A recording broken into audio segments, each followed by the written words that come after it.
Adat Batak lahir dan dipengaruhi kepercayaan orang Batak. Maksud saya adalah kepercayaan orang Batak masa lampau. Perkembangan adat Batak itu sendiri juga tentunya dipengaruhi kepercayaan orang Batak yang berubah. Secara khusus ketika perubahan dari kepercayaan animisme menjadi Kristen misalnya. Dan saya akan mencoba membahas dalam video saya ini terkait adat Batak versus agama yang menang atau mana yang menang. Silakan saudara yang ingin berikan komentar atau ingin ada tema-tema khusus dibahas terkait adat Batak dan agama, tuliskan di chat saya ini. Kehadiran agama Kristen sejatinya tidak perlu meminggirkan warisan budaya Batak. Tapi apa jadinya jika adat Batak yang lahir dari kepercayaan orang Batak masa lampau itu bertemu dengan agama Kristen yang saat ini banyak dipeluk masyarakat Batak? Apakah pertarungan kepercayaan orang Batak masa lampau dengan animismenya itu tidak terjadi dengan perubahan agama yang dipeluk orang Batak masa kini? Apakah adat Batak bisa bebas dari agama? Ataukah adat Batak itu sendirinya sesungguhnya adalah agama? Silakan kalau Anda ingin memberi komentar pendapat Anda, apakah adat Batak bisa bebas dari agama atau adat Batak itu sendiri agama begitu ya. Salah satu pertarungan kepercayaan masa lampau, secara khusus dalam masyarakat Batak ini, adalah terkait keyakinan tentang ulos. Ya. Jadi orang Batak masa kini terlihat penghargaan orang Batak terhadap ulos. Ya. Secara filosofis, memang ulos yang awalnya dimaknai sebagai penghangat ya. Jadi dulu ada kepercayaan orang Batak bahwa yang penghangat itu adalah matahari, api, dan ulos. Jadi ulos itu penghangat. Dan yang menjadi penghangat itu yang tetap itu adalah ulos. Karena matahari tidak selalu terbit, kemudian api juga bisa mati, dan ulos itu menjadi pembungkus badan yang terus bisa menjadi penghangat. Itulah ulos ya. Dan kemudian juga menjadi pakaian yang digunakan masyarakat Batak masa lampau. Selanjutnya menjadi penting dalam upacara adat Batak ya. Dan dijadikan simbol hubungan kasih sayang untuk keluarga dalam komunitas Batak ya, nilai-nilai filosofisnya. Tapi ternyata itu tidak lepas dari pertarungan kepercayaan dalam ulos itu sendiri ya. Ada perbedaan kepercayaan ya. Karena perbedaan kepercayaan orang Batak masa lampau itu masih banyak yang melekat ya. Kultusnya belum berubah gitu. Karena belum tentu juga semua orang Batak itu menjadi Kristen yang sungguh-sungguh. Karena bisa jadi mereka juga agamanya Kristen, tapi tidak memahami dogma Kristen. Dan apalagi kalau raja adatnya itu, Raja Parhata itu tidak memahami dogma dengan benar, teologi dengan benar. Nah itu berarti terjadilah pertarungan ya, pertarungan dengan ya, tokoh agama. Itulah sebabnya kemudian Raja Parhata itu, Raja Batak ini sepertinya juga menjadi merasa ya mendapat kompetitor baru yaitu tokoh agama gitu. Padahal pada awalnya tidak ada pertarungan itu begitu. Tapi secara khusus kalau kita melihat nanti upacara-upacara Batak di daerah urban ya, di kota ya, di kota-kota urban gitu, bukan di daerah pedesaan Batak yang memang kalau kita masuk Toba itu kan rata-rata mereka kan masih banyak yang komunitasnya ya komunitas Batak gitu. Dalam arti kata ya mereka komunitas keluarga dekat gitu ya, seperti itu. Jadi ya, marganya seperti itu. Seperti apa namanya? Ada ada hula-hula ya atau dalian atau hulu lah. Ada boru gitu kan, ada gabungan sabut Tuhan gitu. Jadi itu masih seperti itu dalam komunitas Bataknya. Tapi dalam urban itu kan sudah tersebar kemana-mana. Mereka hanya bisa bertemu pada acara upacara adat atau seremonial. Sebelum masuknya agama Kristen, pada masyarakat Batak Toba, ulos adalah benda yang mempunyai kedudukan yang sangat tinggi. Oleh karena itu banyak larangan, pantangan yang tidak boleh diabaikan. Jadi ulos ini banyak pantangannya nih awalnya ya, banyak larangan. Bahkan ketika proses penenunan, karena diberkati dengan kekuatan keramat, jadi ulos itu ada kepercayaannya itu ya. Itu katanya waktu pembuatannya itu diberkati dengan kekuatan keramat. Bahkan ukuran panjang ulos harus mengikuti aturan tertentu. Jika tidak, akan berakibat maut. Nah, ini kan menarik ya. Dan kehancuran pada tondi atau roh si penerima ulos. Dan jika ulos dibuat sesuai dengan aturan berupa ukuran dan pola tertentu, maka ulos akan dapat dijadikan sebagai pembimbing dalam kehidupan. Sebuah penelitian bahkan ada, maksud saya sebuah tesis, ada mengungkapkan adanya mitos bahwa di dalam pembuatan ulos itu disertai dengan tetesan darah. Nah ini kan menarik ya. Itu tentu terkait kepercayaan orang Batak masa lampau. Itulah sebabnya mengapa banyak orang Batak yang kemudian ya, tidak mengkaji antara budaya dan agama dan melihat adat Batak itu sebagai agama. Maka mereka menolak memberikan ulos dan menolak menyimpan ulos juga. Bahkan mereka membakar ulos karena mereka pikir ya ulos itu produk kegelapan gitu. Ini terjadi banyak sekali ya. Sehingga banyak orang Batak yang kemudian menjadi Kristen secara khusus yang gerakan pemurnian agama ini, mereka tidak mau mengikuti ajaran Batak karena mereka tidak mau memegang ulos ya. Boro-boro memegang ulos ya, atau mereka malah membakar ulos yang ada semua di rumah mereka. Jadi mereka bebas dari ulos, bebas dari budaya Batak, kata mereka begitu. Saya pernah tanya juga sebuah gereja, apa sih yang menjadi sebenarnya gereja ini sebenarnya begitu? Oh, kekuatan gereja ini. Dia katakan bahwa gereja mereka itu bebas dari budaya. Secara khusus budaya Batak maksudnya begitu. Karena kepercayaan seperti itu, saya juga heran, mana bisa orang bebas dari budaya. Tapi ketika saya melihat lebih jauh, mengamati, oh ternyata budaya adat Batak itu sendiri ada yang masih melekat dengan agama. Itu mungkin yang ditolak. Nah ini menjadi PR ya para tokoh agama ya dan juga Raja Palhata nih ya supaya punya pemahaman agama itu. Kalau Raja Palhatanya tidak punya pemahaman agama ya nanti orang Batak ini kembali kepada kepercayaan leluhur mereka. Jadi kemunduran budaya Batak ini bahaya sekali. Ya, seperti itu. Di satu sisi mereka merindukan pelestarian budaya, walaupun sebetulnya istilah pelestarian budaya ini mesti hati-hati. Karena yang dilestarikan biasanya adalah benda budaya, ya. Benda budaya, cagar budaya ya, situs gitu. Kalau yang namanya pemikiran manusia itu, hasil budaya itu dia harus berkembang sebenarnya. Jadi strategi kebudayaan itu bukan strategi pelestarian, tapi strategi pengembangan budaya. Karena manusia itu mesti berkembang. Kalau orang Batak itu dilestarikan seperti dulu jadi primitif, ya berbahaya. Gitu.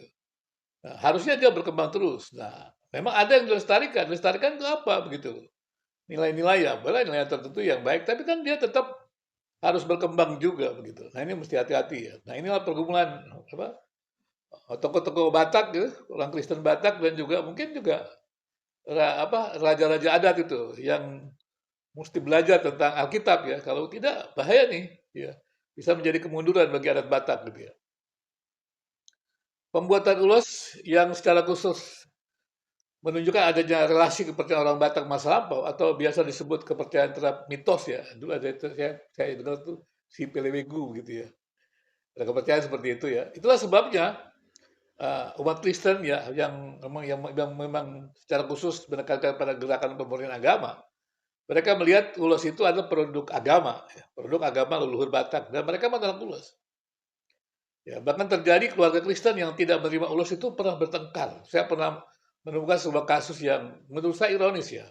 Harusnya budaya itu memanusiakan manusia, tapi kemudian budaya itu justru merendahkan manusia. Itu terjadi ya. Dan ini kesalahan-kesalahan praktek budaya yang harus diantisipasi. Demikian juga kesalahan-kesalahan dengan pelayanan-pelayanan agama gitu yang jangan sampai menghinakan manusia atau merendahkan manusia. Harusnya agama itu budaya itu memuliakan manusia. Jadi pernah terjadi karena pemberian ulos ya. Karena ulos di satu sisi oleh kelompok agama Kristen yang menekankan pemurnian itu meyakini itu produk kegelapan gitu. Produknya produk karena memang ada mitos-mitos itu, yaitu ada kekuatan keramat yang dikatakan begitu. Walaupun sekarang kan tidak, karena udah pakai mesin dan segala macam. Tapi kan kepercayaan itu masih ada yang tinggal dan itu terbelah. Jadi kemudian masih ada juga orang-orang Kristen yang menganggap bahwa ulos itu ya produk-produk kegelapan gitu. Jadi di situ berisi tentang kepercayaan-kepercayaan yang harus dijauhi begitu oleh orang Kristen. Maka ketika pada suatu acara penghiburan ya akan ada pemberian ulos, seorang keluarga yang beragama Kristen itu menolak pemberian ulos untuk ibunya. Tapi keluarga lain yang datang itu kan biasanya memaksa memberikan ulos karena ulos ya sebagai ada yang mengatakan itu sebagai pengantar ya untuk arwah begitu ya, untuk kembali kepada Tuhan begitu. Tapi kan kita nggak tahu juga deh seperti itu kepercayaannya kan. Nah seperti itu. Dan kemudian karena pertarungan itu mereka kemudian saling menolak gitu. Dan terutama keluarga menolak diulosi. Tapi kemudian keluarga perempuan itu juga merasa kalau tidak diulosi ya keluarganya ini bagaimana? Ketika itu merupakan simbol kasih sayangnya. Itu terjadi pertarungan dan kemudian salah seorang keluarga itu ada sakit jantung. Dan pada acara itu kemudian tidak lama dia dibawa ke rumah sakit dia meninggal. Jadi lucu ya. Jadi pertarungan budaya itu harusnya budaya itu memanusiakan manusia sampai seperti itu. Sampai meminggirkan. Ini kan kejadian-kejadian yang ironis menurut saya. Harusnya budaya itu memanusiakan manusia tetapi justru dipakai untuk meminggirkan yang lain, ya. Atau ya karena ketakutan-ketakutan yang luar biasa, ketakutan kepada agama atau kepercayaan-kepercayaan yang lain itu. Agama itu kan harus kan memuliakan manusia, tapi jadi merendahkan manusia ini aneh sekali ya. Jadi menurut saya ini mesti menjadi pertarungan, menjadi PR ya tokoh-tokoh agama juga raja adat itu. Jangan sampai membuat budaya Batak itu ya menjadi terpinggirkan seperti itu. Komunitas Kristen yang melihat ulos sebagai produk budaya menerima ulos dengan melepaskan kepercayaan masa lampau dalam pembuatan ulos. Apalagi pembuatan ulos yang memerlukan tetesan darah berdasarkan kepercayaan orang Batak masa lampau itu tidak memiliki bukti. Orang Batak Kristen itu menerima ulos sebagai produk budaya. Dan karena segala sesuatu adalah milik Tuhan, mereka merampas ya ulos yang diisi keyakinan mitos itu dengan kepercayaan Kristen. Jadi kalau saya melihat ulos itu ya produk budaya. Kalau dikatakan simbol memberikan pernyataan kasih sayang sebagaimana mulai orang Batak ya saya lakukan itu. Walaupun kadang-kadang sekarang udah terjadi lucu. Ada yang bisa memberikan hanyalah orang yang sudah melakukan adat Batak. Nah itu dia yang sebagian menolak menggunakan ulos. Dan kemudian yang kelompok raja adat nggak bisa gitu karena ingin melestarikan adat gitu ya. Walaupun saya juga nggak melihat sejarahnya bagaimana karena dalam adat Batak itu komunitasnya keluarga pada waktu itu tidak ada larangan seperti itu. Nah tapi begitu di Urban ya mungkin ada kepentingan-kepentingan gitu, kepentingan ya macam-macam lah ya. Apalagi kan acara adat seremonial di Urban itu kan sudah banyak kepentingan seperti yang saya katakan tadi sudah mahalnya acara adat. Jadi sudah komersial gitu, acara adat itu komersial.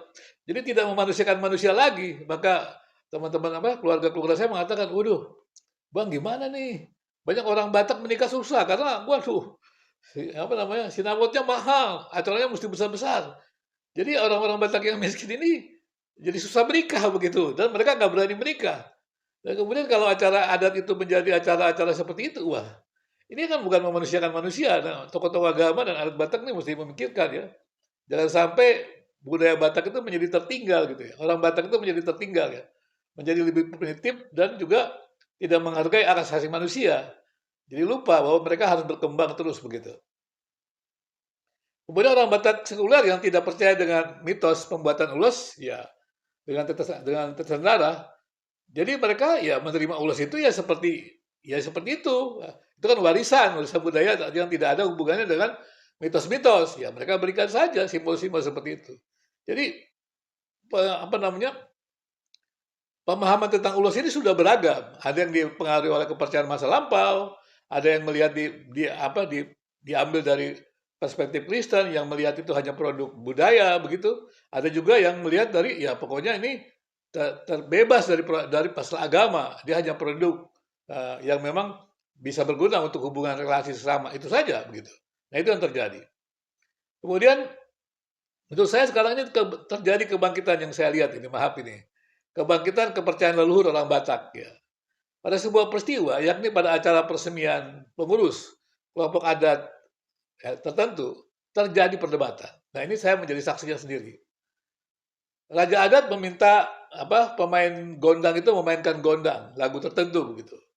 Dan gondang yang dimainkan itu ya memang waktu itu saya mendengar asing karena saya belum pernah mendengar seperti itu. Kemudian saya dengar menurut salah seorang yang ada di situ juga, dia katakan gondang itu sedang meminta memanggil roh-roh dan dia meminta dihentikan. Orang itu minta permainan gondang itu dihentikan. Kenapa permainan gondang itu dihentikan? Alasannya adalah musik gondang itu adalah musik yang dimainkan untuk memanggil roh-roh leluhur. Nah, di situ jadi pertengahan orang Batak yang Kristen dengan orang Batak yang masih punya kepercayaan leluhur ini nih. Jadi akhirnya ya memang dimainkan tapi kemudian dihentikan. Nah itu terjadi walaupun waktu itu saya bingung juga ini gimana ya kepercayaan seperti itu. Dialognya bagaimana? Itu terjadi karena memang raja adatnya itu kan beragam kepercayaan. Nah ini orang Batak ini harus hati-hati juga. Apakah mereka membangsakan kepercayaan leluhur Batak masa lampau atau orang Kristen masa kini? Dan itu apalagi kemudian yang sekuler. Dan jadi pertarungan seperti itu. Orang Batak yang Kristen dan memahami perbedaannya menolak karena perkumpulan itu dimulai dengan ibadah Kristen. Jadi perkumpulan itu sebetulnya dimulai dengan ibadah Kristen. Tapi ketika peresmian, pemain gondang katanya sih, kata yang orang di sini juga ya. Saya kan tidak terlalu ahli di situ. Itu adalah musik yang memanggil roh-roh seperti itu. Jadi kasus ini bisa menunjukkan bahwa kepercayaan orang Batak, mitos Batak itu tak pernah mati meski mereka terus menerima Kristen. Silakan jadi terus komentari mengenai hal tersebut, nanti kita akan bahas lebih lanjut tentang hal ini.